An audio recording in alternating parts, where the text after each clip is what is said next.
신약 성경 마가복음 9장 33절부터 37절입니다.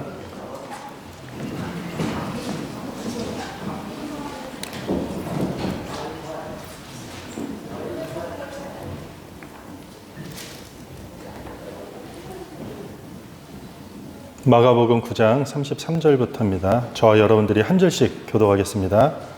가버나움에 이르러 집에 계실새 제자들에게 물으시되 너희가 길에서 서로 토론한 것이 무엇이냐 하시되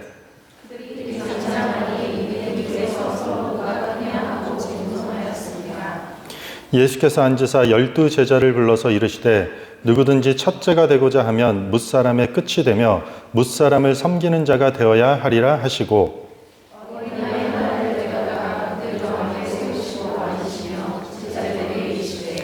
같이 읽습니다. 누구든지 내 이름으로 이런 어린아이 하나를 영접하면 곧 나를 영접하며 누구든지 나를 영접하면 나를 영접함이 아니요 나를 보내신 이를 영접하니라. 아멘. 위대한 하강이라는 주제로 하나님 말씀을 함께 나누도록 하겠습니다.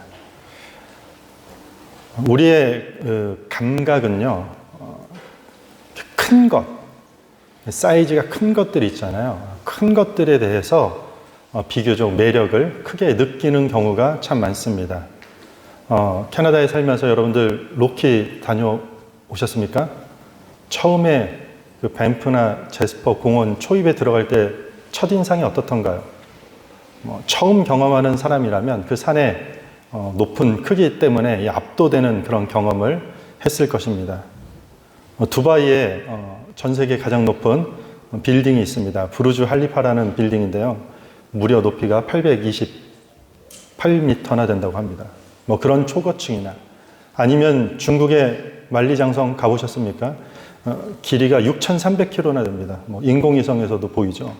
이런 광대하고 높은 건축물을 볼 때면 우리의 감각에 그 큰 규모 때문에 우리는 강력한 인상을 갖기 마련입니다.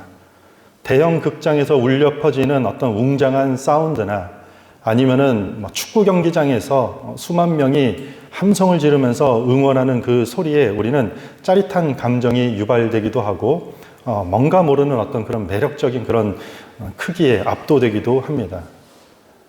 큰 것에 대한 매력은 우리가 눈으로 보는 것뿐만 아니라 또 듣는 것뿐만 아닙니다. 크기와 높은 지위는 주로 성공과 명예와 권력과 연결되어 있기 때문에 우리 사회는 큰 것이 좋다, 높은 지위가 좋다라는 식의 가치관도 자리 잡고 있습니다. 그래서 큰 집, 큰 차, 큰 회사, 큰 지위 등이 어쩌면 우리 삶의 성공의 여부 아니면은 부와 권력으로 연결되어 있다고 인식하는 것이 세상에 어떻게 보면 일반적인 가치관이라고 할 수 있습니다. 문제는 더 큰 것, 더 높은 지위와 같은 것들을 선호하는 경향 때문에 우리는 상대적으로 낮거나 아니면은 작거나 하는 지위들은 무시되는 경우가 있다는 것입니다. 한국 사회에서 심각한 문제 중으로 하나 떠오르는 것이 갑질 문화죠. 갑질 논란이죠.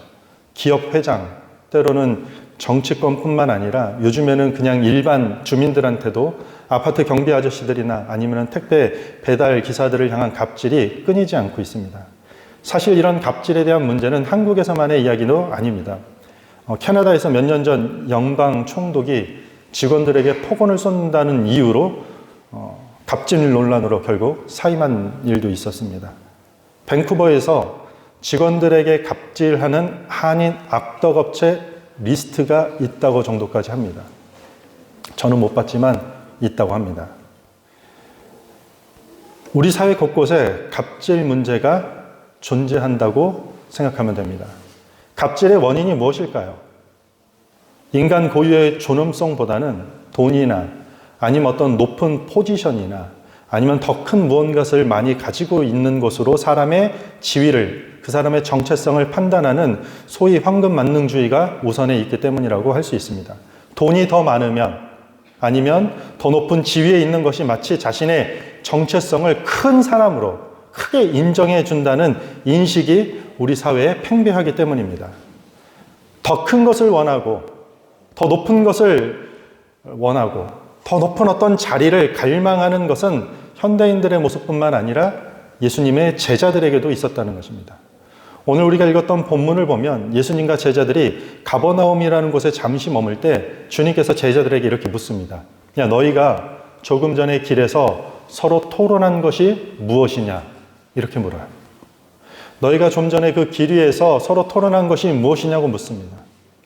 34절에 보면 이렇게 성경이 이야기합니다. 그들이 잠잠하니 이는 길에서 서로 누가 크냐 하고 쟁론하였습니다. 제자들이 대답하나요? 대답하지 않나요? 대답하지 않아요. 핵심을 찌르는 질문을 했던 것 같아요. 그들 심중에 있는.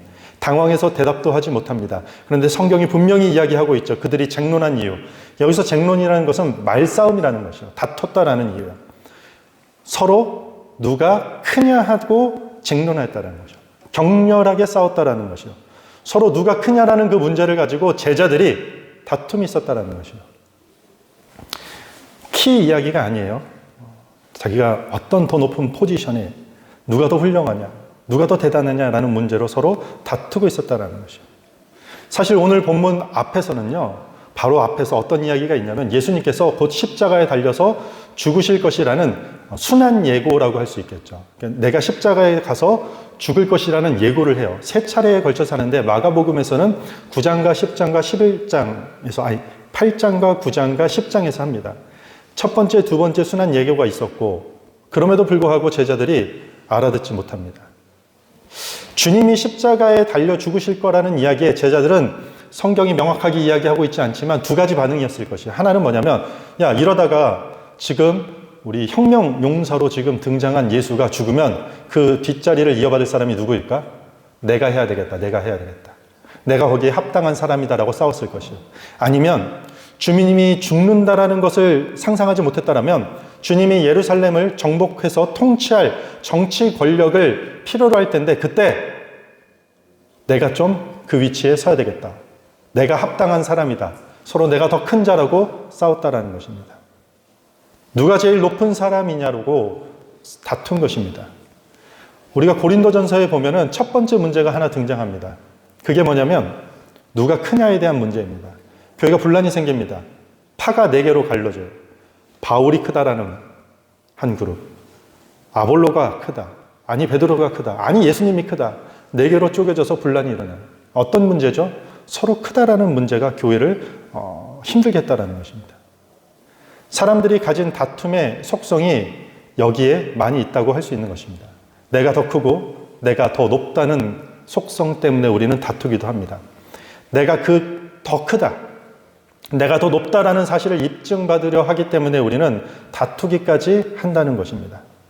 사실 성경 어디를 보더라도 더 큰 것으로, 더 높은 어떤 포지션으로 하나님 나라의 가치를 설명하는 경우는 있나요, 없나요? 없어요. 존재하지 않습니다. 그럼에도 불구하고 사람들은 그런 것으로 뭔가 가치를 평가하기 좋아합니다. 심지어 교회 안에서도 그런 것들로 신앙을 평가하는 경우가 많아요. 목사님들 모이면 그래요. 교회 1년 예산이 얼마나 됩니까? 장로님은 몇 분이세요? 교회는 몇 명이나 됩니까? 교인들은 몇 명이나 됩니까? 이런 것들은 하나님 나라의 가치를 측정하는 방법이 되지 않음에도 불구하고 많은 사람들은 무엇이 더 크고 무엇이 더 작으냐에 따라서 그것의 가치를 부여하는데 습관이 되어 있다는 것입니다. 많은 사람들이 누가 더 크냐라는 문제로 세월을 그냥 허송세월 보내는 경우가 많습니다. 직장에 가면 서열 다툼이 존재합니다. 서로가 크겠다고, 더 크겠다라는 싸움이 직장 생활 안에 있습니다. 가정에서 싸움이 대개 왜 일어납니까? 문제와 여러 이유가 있겠지만 자신이 더 크다고, 서로 크다고 우기기 때문에 싸움까지 일어나는 것입니다. 어디서나 권력의 서열 아니면 피투기는 그런 권력 다툼이 있기 마련입니다. 우리는 그렇게 막 권력, 더 크다, 더 크다, 내가 더 크고 내가 더 높다라고 싸우다가 밀리면 마지막에 그래 너 몇 살이야?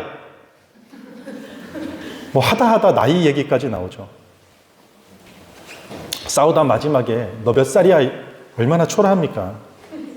어떻게 해서라도 내가 더 크다는 그 다툼 때문에 그냥 몇 월 며칠까지 따져야 된다는 게 얼마나 초라한 모습이겠습니까? 제자들은 하나님 나라를 지상의 왕국으로 생각하고 자신들을 장관 정도로 생각했던 것이에요.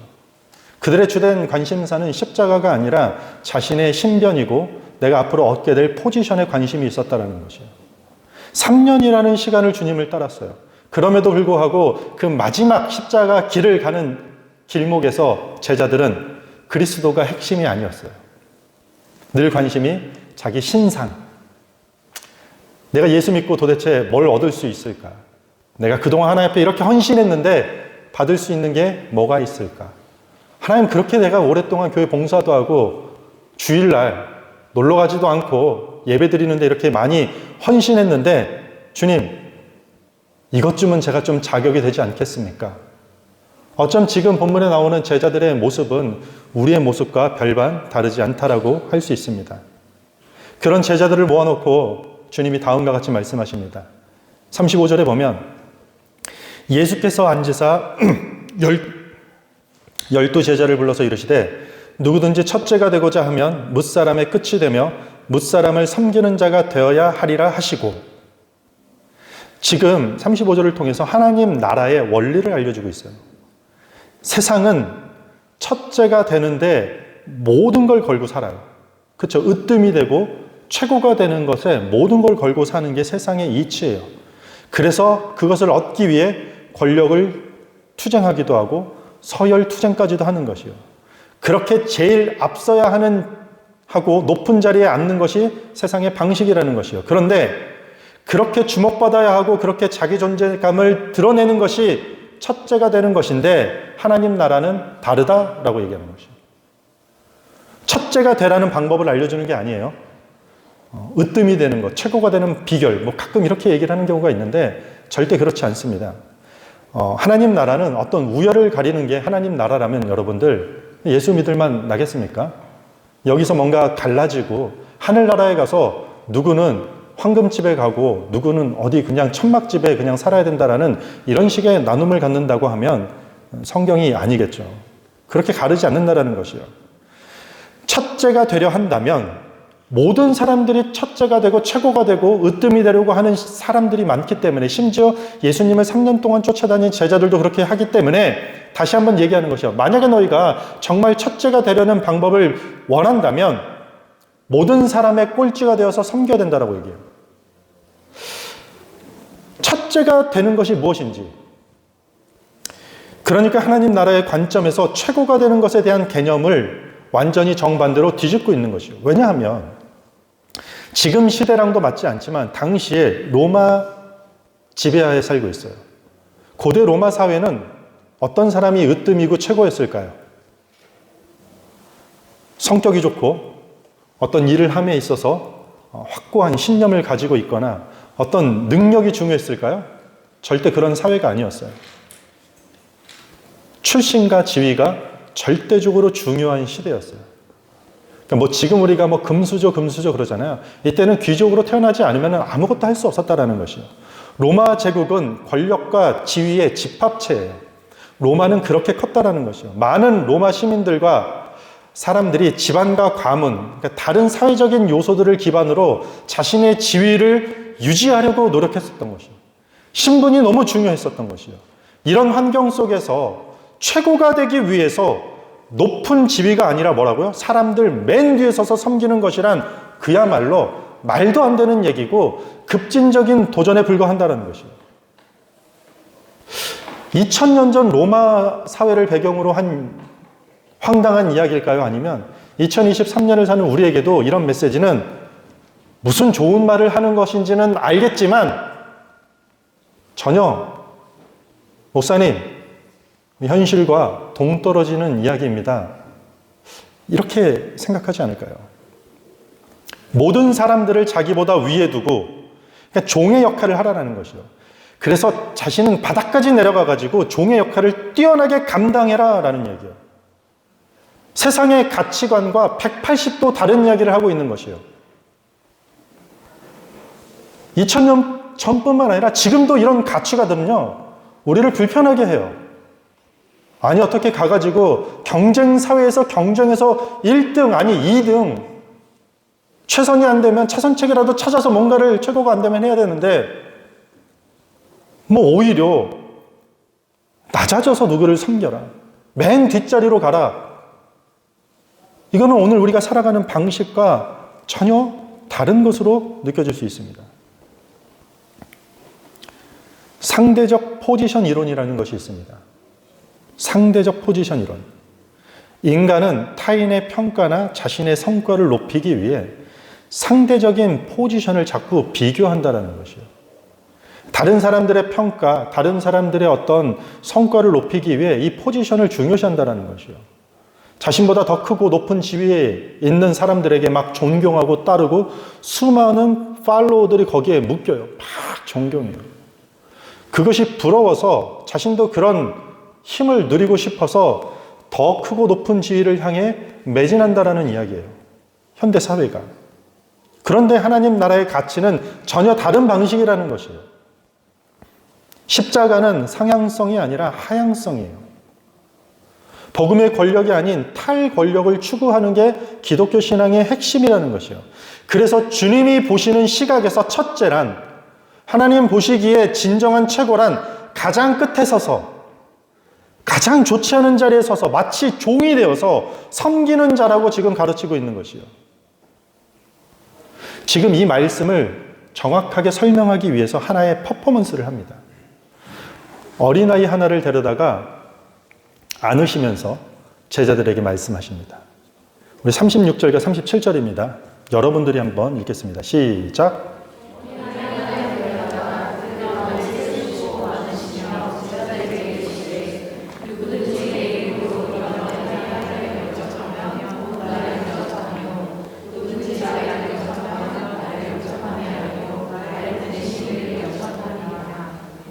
무슨 말입니까 이게? 어린아이를 안고 누구든지 어린아이를 영접하면 나와 나를 보내신 이를 영접하는 것이다 라고 말하는 것이에요. 지금이야 우리 어린이 하면은 무슨 생각이 나나요? 천진무구하고 순수함의 상징, 순결로 상징되기도 합니다. 이 말이 지금 어린아이처럼 순수한 자들을 영접하라는 그 뜻일까요? 지금 시대가 언제라고요? 1세기예요, 1세기. 로마 시대 1세기. 1세기에는요, 어린아이 중심 지대가 없었어요.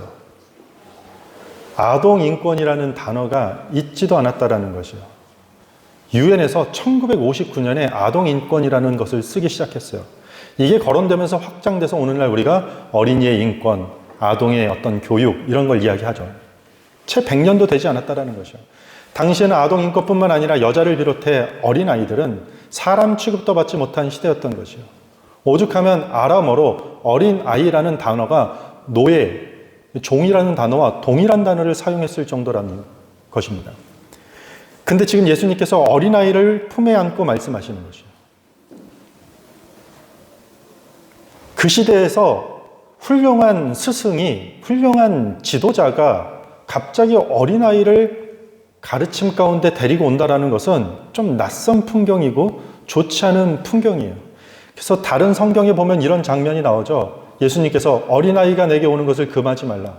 제자들이 막 못 오게 해요. 예수님께 어린아이가 못 오게 해요. 왜냐하면 그리스 로마 사회에서, 당시 사회에서 어린아이를 버리거나 죽이는 일은 빈번하게 있었어요. 절대 살인으로 간주되지도 않았어요. 어린아이는 가장 무가치한 존재예요. 지금 그렇다라는 게 아니라 이 당시에 가장 무가치하게 취급받는 자였어요. 우리 아이들이 지금 얼마나 좋은 시대에 태어났는지 이걸 들어야 되는데, 보호나 공급이 없으면 생존할 수 없는 존재가 어린아이예요. 그러니까 어린아이의 특징은 두 가지예요. 그냥 사회적으로 가장 무가치한 존재라고 일컬었고, 두 번째로는 스스로 누구의 보호나 공급이 없으면 혼자 아무것도 할 수 없는 존재를 얘기하는 거죠. 그래서 좀 가난하면 갖다 버리고 조금 가난하면 빵 몇 쪽에 그냥 노예로 팔아버리는 게 일반적이었다라는 것이에요. 어린아이를 가운데 세우는 것은 일종의 상징이에요. 지금 뭐라고 얘기했죠? 누구든지 내 이름으로 이런 어린아이 무슨 뜻일까요? 이런 무가치하게 취급받는 자들, 누구든지 내 이름으로 이런 무가치한 자로 취급받는 자들과 누구의 보호나 공급이 없으면 생존조차 할 수 없는 사람들을 영접하는 것이 하나님을 영접하는 것이다 라고 가르치고 있는 것이요. 엄청나게 파격적인 가르침인 것이요. 하나님 나라는 결단코 차별이 있다 없다? 없다라는 것이요. 우리가 21세기에 사니까 차별을 이야기하고 평등을 이야기하는데 우리가 100년 전만 태어나도 어디서 우리가 차별을 이야기하고 평등을 얘기할 수 있었겠습니까? 성경은 유일하게 오래전부터 차별이 사라져야 된다고 하고 하나님 앞에 모두가 평등하다고 가르치는 게 성경의 가르침이라는 것이요. 아주 작은 자라도 귀하고 존귀하다라는 것입니다. 그게 하나님 나라의 가르침이에요. 어린아이를 통해 제자들에게 하나의 메시지화시켜서 지금 보여주고 있는 것이요. 100불짜리 지폐가요, 바닥에 떨어져서 흙이 묻으면요, 그게 100불의 가치가 있나요, 없나요? 여전히 있어요.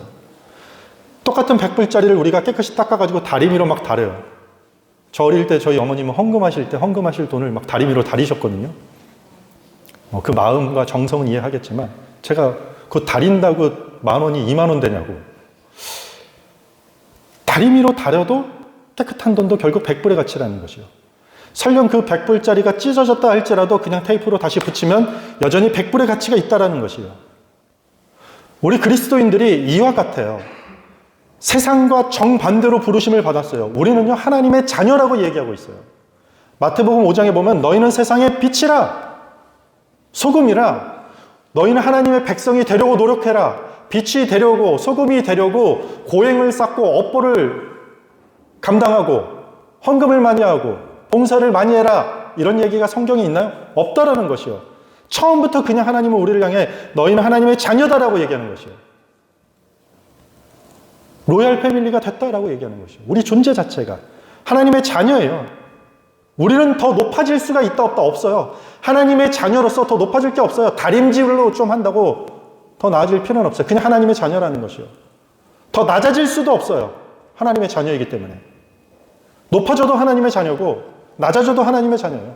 우리는 높아져도 낮아져도 무너져도 안 무너져도 하나님의 자녀라는 것입니다. 우리의 신분은 그리스도 안에서 이미 결정되었다라고 성경은 선포하고 있어요. 우리는 그리스도로 인하여 빛이 나는 사람들이에요. 우리의 정체성을 어떤 높은 포지션이나 사람들이 부러워하는 자리에 올려놓는 순간 우리의 정체성은 혼란이 밀려오게 되고 혼동을 겪게 되는 것이에요. 성경은 절대 그렇게 얘기하고 있지 않은데 우리가 세상의 안목 때문에 엉뚱한 곳에 시선이 뺏겨서 자존감이 떨어지고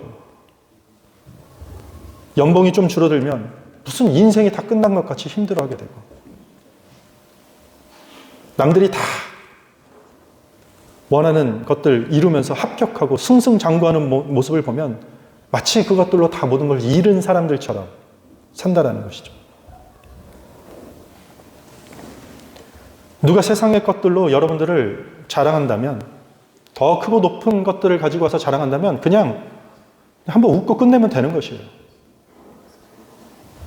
성숙한 그리스도인의 삶은 세상의 어떤 직급과 지위라는 포지션이 아니라 나를 드러내고 혈안이 된 자들과는 달라야 된다라는 것을 보여주고 있는 이야기예요. 여러분들 경청이 뭔가요? 경청. 잘 듣는 경청. 풀이를 하면 상대방의 말을 이렇게 주의 깊게 듣는 것이 경청이에요. 그런데 참된 경청은요, 듣는 것 이상이에요. 가만히 듣는 것 이상이에요. 뭐냐면 잘 들어서 상대방의 필요를 감지해내는 능력이 진짜 경청이에요. 그렇죠? 우리가 사람과 사람이 교제할 때요, 잘 경청하는 게 매우 중요해요. 그래서 이 사람이 뭘 필요를 하는지, 그래서 그 필요를 내가 채워줄 수 있다라면 좋은 관계가 딱 되는 것이에요. 척하면 척하고 상대의 필요를 파악할 수 있는 능력이 경청을 통해 오는 것이에요. 때론 말을 하지 않아도 상대의 필요를 감지하고 그 필요를 채워주는 것이 뛰어난 경청이라고 할 수 있는 것이요. 그런데 어떤 사람이 이런 경청으로 좋은 관계를 맺을 수 있을까요? 잘 들을 수 있을까요?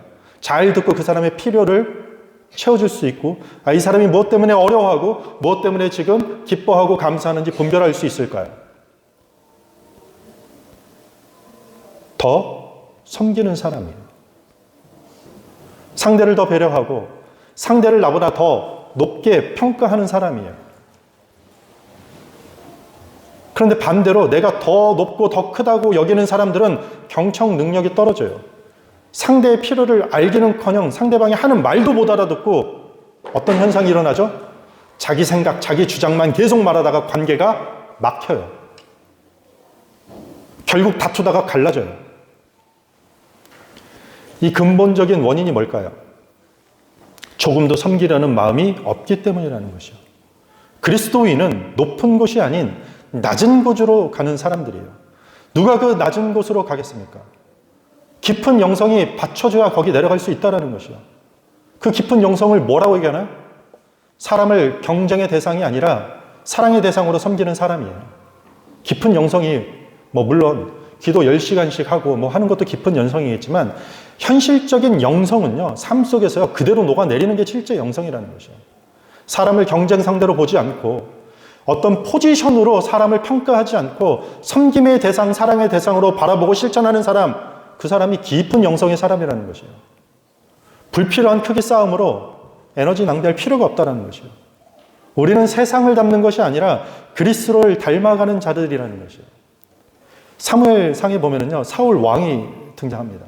다윗이 골리앗을 무찌르자 여인들이 막 신나서 노래를 불러요. 다윗은 만만이요, 사울은 천천히다. 다윗이 짱이에요, 이렇게 얘기하는 것이에요. 그 소리가 막 질투가 막 스며들고 막 화가 나는 것이에요. 자기가 첫째 자리, 최고의 자리를 유지하려고 하는데 다윗이 위협하는 것과 같은 불안감이 들자 평생 동안 어떤 삶을 살죠? 다윗을 죽이려는데 쫓아다니는 인생을 허비했다라는 것이에요. 만약에요, 오히려 사울이 다윗을 섬기고 대접했다면, 이만한 장수가 없구나, 이만한 장군이 우리 땅에 없구나라고 그를 잘 섬겼다면 사울은 훌륭한 참모들과 함께 영광스러운 삶을 살 수 있었을 것입니다. 리더가 누구인가요? 세상의 리더는요, 어떤 포지션을 가져야지 리더예요. 근데 성경이 말하는 리더는 누구일까요? 우리 그리스도인들이 리더십을 갖겠다라는 것은 어떤 걸까요? 간단해요. 더 섬기는 사람이에요. 누가 지도자일까요? 누가 믿음의 지도자가 될까요? 더 희생하고 더 책임지는 사람이 지도자가 되는 것이에요. 포지션이나 역할이 아니에요. 그래서 그리스도인의 리더십은요, 권력이 아닌 권위를 얻게 되는 것이에요. 권력은 뭐죠? 스스로 높은 위치에 올라서 가지게 되는 힘이에요. 그런데 권위는요, 낮은 곳에서 섬김을 통해서 사람들이 나에게 부여해주는 힘이 권위라는 것이에요. 그래서 권위는 어떤 사람들한테 생기죠? 더 섬기는 사람, 더 헌신하는 사람한테 생기는 것이요. 여러분들이 어떤 공동체나 누군가에게 왜 내 말에 힘이 생기지 않을까? 왜 내 말을 들어주지 않고 경청하지 않을까? 여러 이유가 있겠지만 가장 밑에 있는 뿌리는 하나예요. 더 섬기지 않기 때문에. 더 희생하지 않기 때문에. 우리는 그렇게 얘기하죠. 내가 맞는 말을 한다고 생각해요. 그렇죠? 우리 다툴 때 맞는 말 하잖아요. 제자들이 지금 틀린 말로 싸웠을까요? 아니에요. 다 맞는 말로 싸웠어요. 합리적인 말을 했겠죠. 이게 맞는 말이야, 합당한 말이야 라고 우리는 말하겠죠. 우리 가운데 다툼할 때 뭐요? 이게 이래서 얘기를 하잖아요. 저도 부부싸움 할 때 그렇게 얘기해요. 논지 1, 논지 2, 논지 3 고로 네가 잘못했지 내가 잘못했냐? 이렇게 합리적인 합당한 원인을 정확하게 얘기해요. 진짜 누가 볼까봐 부끄러워요, 제 모습이. 권위가 쓰겠습니까? 가장으로서? 우리 애들도 그런 제 모습을 한 번씩 볼 때만은요, 아빠 적당히 하래요, 저보고. 권위가 바닥에 떨어져요. 아무런 힘이 없어요. 왜 우리의 말이 누군가에게 힘이 실리지 않냐? 우리가 섬기지 못하기 때문인 것이에요. 사람은요, 말로 움직이는 대상이 아니에요. 우리가 직장 생활에서도요, 조직들 가운데서 훌륭한 리더가 된다는 것은요, 내가 진급해서 리더가 되는 경우도 있지만 실질적인 리더가 되는 방법도 있어요. 그게 뭐죠? 더 섬겨버리면 돼요. 더 섬겨버리면. 더 희생하고. 주머니에 사탕이랑 껌이라도 가지고 다니면서 하나라도 더 주는 사람. 가장 늦게 1분이라도 더 늦게 퇴근하는 사람. 어려운 일 있으면 더 앞장서는 사람. 이 사람이 리더가 된다는 것이에요. 한국에서 해방 후에 미국으로 유학 간 한 청년이 있었습니다. 그는 열심히 공부했고 박사학위 논문을 이제 마무리하고 있습니다. 그때 고국에서 전쟁이 났다라는 소식을 듣습니다. 한국에. 곧바로 논문 마무리하는 것을 그냥 멈추고 귀국했습니다. 미국에 있는 지도조 교수가 말려요. 이제 몇 달만 참으면 학위 받을 수 있는데 이거 하고 돌아가지 자네 이렇게 힘들게 왔는데 왜 이제 포기하겠는가? 이렇게 얘기합니다. 그는 조국에서 많은 젊은이들이 피를 흘리고 있는데 박사학위가 무슨 소용이 있겠습니까? 라고 고국으로 뛰어갔다는 것이죠. 그리고 귀국 후에 군대에 자원 입대하려고 들어갔는데 나이가 많다라는 이유로 거절됩니다. 그리고 자신이 할 것을 찾아서 전쟁 고아들을 모아가지고 감자 삶아주면서 막 돌봅니다. 그리고 선교사가 버리고 간 한 시골 고등학교를 빌려서 학생들을 막 가르치기 시작했어요. 박사 학위는 없지만. 이게 우리가 잘 아는 한국의 거창고등학교 이야기예요. 그 사람은 정영창 교장 선생님이에요. 아시는 분은 아실 것이에요. 8명으로 시작한 거창고등학교 선생님의 이 학교에 특별한 10계명이 있다고 합니다. 첫째, 고등학교에서 하는 10계명이에요. 앞으로 살아갈 학생들에게 10대 아이들의 10계명. 첫째, 월급이 적은 쪽을 택하라. 둘째, 내가 원하는 곳이 아니라 나를 필요로 하는 곳을 택하라. 셋째, 승진 기회가 거의 없는 곳을 택하라. 불편하죠, 여러분들? 넷째, 모든 것이 갖추어진 곳을 피하고 처음부터 시작해야 하는 황무지를 택하라. 점점 힘들어질 것입니다. 다섯째, 앞다투어 모여드는 곳에는 절대로 가지 말고 아무도 가지 않는 곳으로 가라. 좀 낫죠, 이거는 블루오션 같으니까. 여섯째, 장래성이 전혀 없다고 생각되는 곳으로 가라. 절망적이죠, 이런 말 들으면 이제. 일곱째, 사회적 존경 같은 것은 바라볼 수 없는 곳으로 가라. 여덟째, 한가운데가 아닌 가장자리로 가라. 아홉째, 부모나 아내나 약혼자가 결사 반대하는 곳이라면 틀림없는 곳이 맞으니 의심하지 말고 가라. 저는 이거 지켰던 것 같아요. 개척한다니까 막 주변에 반대하길래 틀림없다. 열째, 왕관이 아니라 단두대가 기다리고 있는 곳으로 가라. 좀 잔인해요, 고등학생들한테. 이런 10계명을 아이들한테 그 거창 고등학교에서 가르치고 수많은 한국의 믿음의 이런 인물들이 여기서 많이 배출됐죠. 서로 크다고 다투는 세상 속에서 모두가 높이 올라가려는 이 세상 속에서 상승하려고만 하지 말고 하강하라는 말이에요. 오늘 말씀의 제목이 뭔가요? 위대한 하강이라는 것이요. 하나님이 부르신 곳으로, 낮은 곳으로 하강하라는 것이요. 그것이 위대한 하강이라고 얘기하고 있는 것입니다. 성경은 말씀이 육신이 됐다라는 이야기가 있어요. 요한복음에 보면. 하나님의 존재가 인간의 몸으로 내려왔다라는 것이요. 인카네이션이요. 이것을 성육신했다라는 것이요. 여기서 신학의 전문적인 용어가 하나 있어. 하강신학인 것이요. 그런데 하나님이 이 땅에 오셨다라는 것을 받아들이지 않는 사람들은 예수를 그냥 한 사람의 훌륭한 선생으로 여겨요. 그는 어려서부터 그냥 가난하고 힘든 사람인데 위대한 산상수훈의 설교를 만들 만큼 훌륭한 사람이었다라고 얘기하면서 그는 세월이 지나면서 점점 나아지는 선생의 길에 올랐다. 상승신학이라는 게 있어요. 이게 아주 잘못된 이단이고 잘못된 이야기인 것입니다. 이게 왜 위험하냐면요. 우리로 하여금 이런 우리의 어떤 죄된 속성을 막 끄집어내요. 전도도 그냥 하면 되겠나요? 여러분들, 이왕이면 성공해야지 훌륭한 전도가 됩니다. 그래서 한때 한국교회에 유명했던 고지론이라는 게 있죠. 높은 곳에 반드시 올라야 된다. 그래서 거기서 복음을 흘려보내야 된다. 그래서 높은 곳으로 향하자라는 것이에요. 말만 들으면 괜찮은 것 같죠. 근데 모든 초점이 고지로 향하고 있다는 것이에요. 그러나 성경은 처음부터 하강이에요. 높은 자리에서 시작해서 낮은 자리로 오신 이야기부터 성경이 말하고 있는 것이죠. 기독교 신앙의 가장 큰 덕목은 사랑이에요. 그런데 그 사랑의 방식이 낮아짐의 섬김이라는 것이에요. 더 낮은 곳으로 뻗어나가는 섬김이 사랑의 방식이라는 것을 우리가 명심해야 된다는 것입니다. 그러므로 그리스도인들은, 성도들은 저 높은 고지를 향해 올라가는 것이 아니라 흐르는 물처럼 아래로 향하는 것입니다. 높은 곳을 정복하고 군림하는 것이 아니라 낮은 곳으로 가서 어둠을 밝히고 따뜻한 온기를 나누는 것, 이것을 우리는 섬김이라고 합니다. 테레사 수녀 잘 아시죠? 이런 말을 했습니다. 위대한 행동이라는 것은 없다. 위대한 사랑으로 행한 작은 행동들이 있을 뿐이다. 그녀가 한 행동들이 위대한 행동이라고 사람들이, 기자들이 찬사를 날리자 이런 말을 했어요. 위대한 행동이란 존재하지 않습니다. 위대한 사랑으로 행한 작은 행동들만 있을 뿐이었습니다. 위대한 게 무엇일까요? 낮은 곳에서 행한 위대한 사랑이 위대하다라고 성경은 이야기하고 있는 것이요.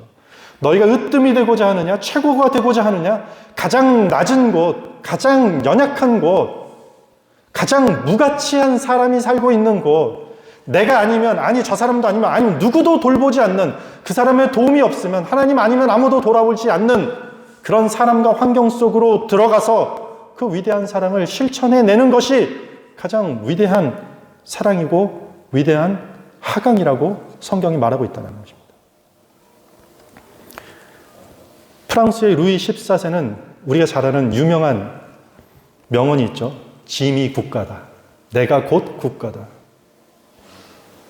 내가 곧 국가다라는 말을 하면서 자신을 엄청나게 높이면서 프랑스 왕정이 완전히 무너져요. 반면에 독일의 프레드릭 2세는 나는 독일 국민의 종입니다. 이런 말을 했어요. 자신을 바짝 낮추면서 그리고 독일을 통일시키는데 이바지했다라는 것이에요.